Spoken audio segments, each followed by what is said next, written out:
আসসালামু আলাইকুম, সবাইকে স্বাগত জানাচ্ছি বিডিভিউজে। আপনাদের সঙ্গে আছি আমি সুরভি দিবা। ইসরায়েলে অতিরিক্ত 50,000 ভারতীয় শ্রমিক নেয়ার পরিকল্পনাকে ঘিরে সামাজিক যোগাযোগ মাধ্যম এবং দক্ষিণ এশিয়ার রাজনৈতিক মহলে নানা ধরনের আলোচনা তৈরি হয়েছে। বিশেষ করে ইরান ইসরায়েল উত্তেজনা, ভারত ইসরায়েল কৌশলগত সম্পর্ক এবং মধ্যপ্রাচ্যে ভারতীয় প্রবাসীদের বিশাল উপস্থিতিকে সামনে এনে অনেকে এমন আশঙ্কা প্রকাশ করছেন যে এই শ্রমিকদের একটি অংশ ভবিষ্যতে গোয়েন্দা নেটওয়ার্কের কাজে ব্যবহৃত হতে পারে। পাকিস্তানি সাংবাদিক হামিদ মিরের বক্তব্যের পর এই আলোচনা আরও তীব্র হয়েছে।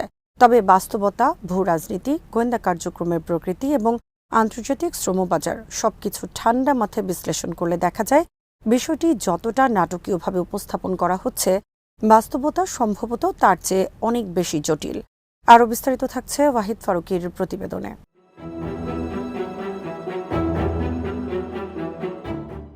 ভারত ও ইসরায়েলের সম্পর্ক গত এক দশকে নজিরবিহীনভাবে ঘনিষ্ঠ হয়েছে। বিশেষ করে নরেন্দ্র মোদী ক্ষমতায় আসার পর দুই দেশের সম্পর্ক শুধু প্রতিরক্ষা বা অস্ত্র বেচাকেনার মধ্যেই সীমাবদ্ধ থাকেনি। কৃষি, প্রযুক্তি, সাইবার নিরাপত্তা, কৃত্রিম বুদ্ধিমত্তা, বন্দর নজরদারি প্রযুক্তি এবং গোয়েন্দা সহযোগিতার দিকেও বিস্তৃত হয়েছে।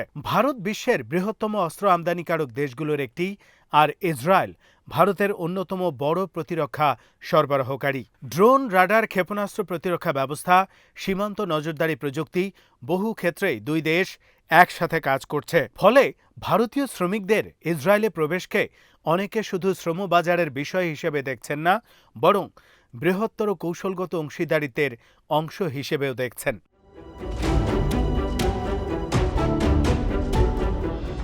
ইসরায়েল কেন হঠাৎ এত ভারতীয় শ্রমিক নিতে চাইবে? এর উত্তর অনেকটাই অর্থনৈতিক ও বাস্তবধর্মী। গাজা যুদ্ধ এবং আঞ্চলিক সংঘাতের পর ফিলিস্তিনি শ্রমিকদের প্রবেশ কঠোরভাবে সীমিত হয়েছে। বহু বছর ধরে ইসরায়েলের নির্মাণ, কৃষি ও অবকাঠামোগত খাতে ফিলিস্তিনি শ্রমিকদের উপর নির্ভরতা ছিল ব্যাপক। নিরাপত্তা উদ্বেগের কারণে সেই নির্ভরতা কমানোর চেষ্টা করছে ইসরায়েল। ফলে বিকল্প শ্রমশক্তি দরকার হয়েছে।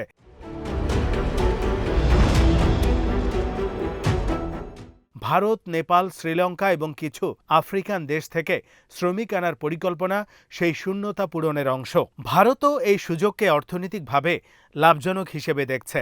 বিপুল যুব জনসংখ্যার জন্য বিদেশি শ্রমবাজার ভারতের কাছে অত্যন্ত গুরুত্বপূর্ণ। মধ্যপ্রাচ্যের গালফ অঞ্চলে কয়েক মিলিয়ন ভারতীয় বহু বছর ধরেই কাজ করছে। তাদের পাঠানো রেমিটেন্স ভারতের অর্থনীতিতে বড় ধরনের ভূমিকা রাখে।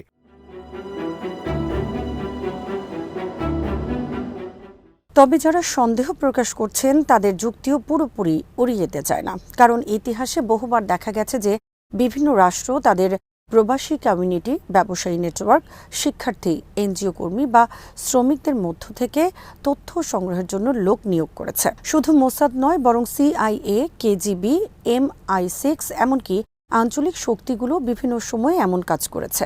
আধুনিক গোয়েন্দা কার্যক্রম শুধু সিনেমার মতো স্পাই বনাম স্পাই না, বরং তথ্য, যোগাযোগ, নজরদারি এবং স্থানীয় নেটওয়ার্ক তৈরির উপর অনেক বেশি নির্ভরশীল।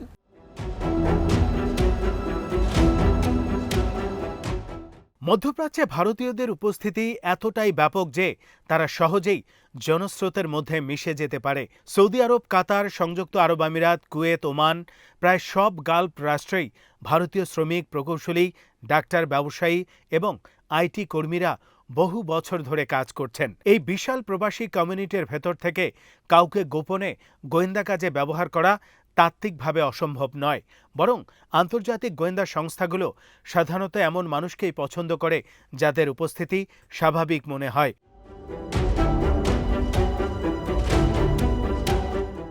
কাতারে ভারতীয় নৌবাহিনীর সাবেক কয়েকজন কর্মকর্তার গ্রেপ্তার এবং পরে মৃত্যুদণ্ডের খবরও এই আলোচনায় বারবার উঠে আসে।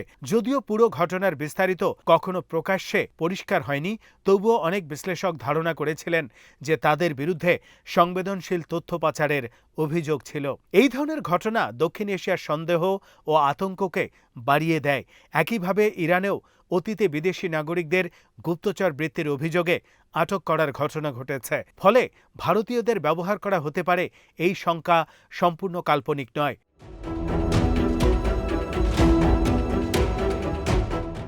ভারতীয় হিন্দুত্ববাদী রাজনীতি বা ইসরায়েলে ডানপন্থী জাতীয়তাবাদীদের মধ্যে কিছু আদর্শিক মিল রয়েছে। বিশেষ করে নিরাপত্তা, জাতীয় পরিচয়ের প্রশ্নে দুই দেশের কট্টরপন্থী রাজনীতির মধ্যে পারস্পরিক সহানুভূতি দেখা যায়। ভারতীয় ডানপন্থী মহলকে ইসরায়েলকে শক্তিশালী রাষ্ট্র হিসেবে উপস্থাপন করা হয়, অন্যদিকে ইসরায়েলের কিছু গোষ্ঠী ভারতের বর্তমান রাজনৈতিক ধারা নিয়ে ইতিবাচক অবস্থান নেয়।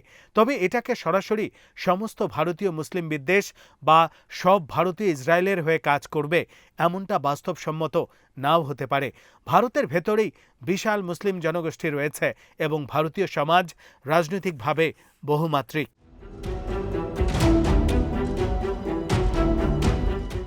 আরেকটি গুরুত্বপূর্ণ দিক হচ্ছে মধ্যপ্রাচ্যের রাষ্ট্রগুলো নিজেরা অত্যন্ত শক্তিশালী নজরদারি কাঠামো পরিচালনা করে। সৌদি আরব, কাতার, ইউএই কিংবা তুরস্ক এসব দেশে বিদেশি কর্মীদের উপর নিরাপত্তা নজরদারি থাকে। বিশেষ করে ইসরায়েল সংবেদনশীল বিষয়ে তারা অনেক সতর্ক। তবুও ভয়টা কেন তৈরি হচ্ছে? কারণ বর্তমান বিশ্বে যুদ্ধ শুধু মিসাইল বা ট্যাঙ্কের যুদ্ধ নয়। তথ্য, সাইবার নেটওয়ার্ক, অর্থনীতি, সামাজিক বিভাজন সবই এখন যুদ্ধের অংশ।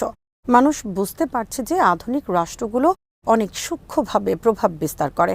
সামাজিক যোগাযোগ মাধ্যমে, প্রোপাগান্ডা, প্রযুক্তি কোম্পানি, সাইবার নজরদারি, বিদেশি বিনিয়োগ সবকিছু এখন নিরাপত্তা আলোচনার অংশ হয়ে গেছে। তাই যখন ভারত ও ইসরায়েলের মতো দুই ঘনিষ্ঠ মিত্র রাষ্ট্র বড় শ্রম চুক্তি করে, তখন অনেকেই তার আড়ালে নিরাপত্তা বা গোয়েন্দা দিক খোঁজেন।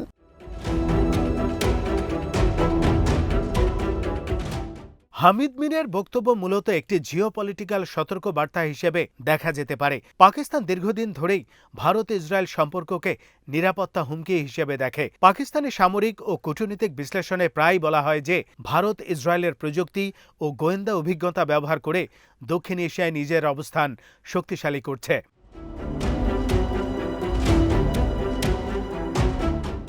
ভারত ইসরায়েল সম্পর্ক যে দ্রুত গভীর হচ্ছে তা সত্য।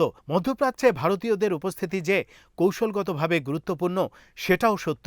গোয়েন্দা সংস্থাগুলো যে বিদেশি নেটওয়ার্ক ব্যবহার করে এটাও বাস্তবতা। কিন্তু 50,000 ভারতীয়কে সংগঠিতভাবে মোসাদ এজেন্ট বানিয়ে পুরো মধ্যপ্রাচ্যে ছড়িয়ে দেয়া ধারণার পক্ষে এখন পর্যন্ত কোনো নির্ভরযোগ্য প্রমাণ প্রকাশ্যে না থাকলেও এটি আপাতত নিরাপত্তা শঙ্কা এবং আঞ্চলিক অবিশ্বাসের মিশ্রণ হিসেবে থেকে যাবে। ইরানের চাবাহার বন্দরে ভারতীয়দের ব্যবহার করে যেভাবে ইসরায়েল ধ্বংসাত্মক আক্রমণ চালিয়েছে সেই অভিজ্ঞতা বলে দেয় মধ্যপ্রাচ্য জুড়ে গোয়েন্দা ছড়িয়ে দেওয়ার শঙ্কাটাও অমূলক নয়।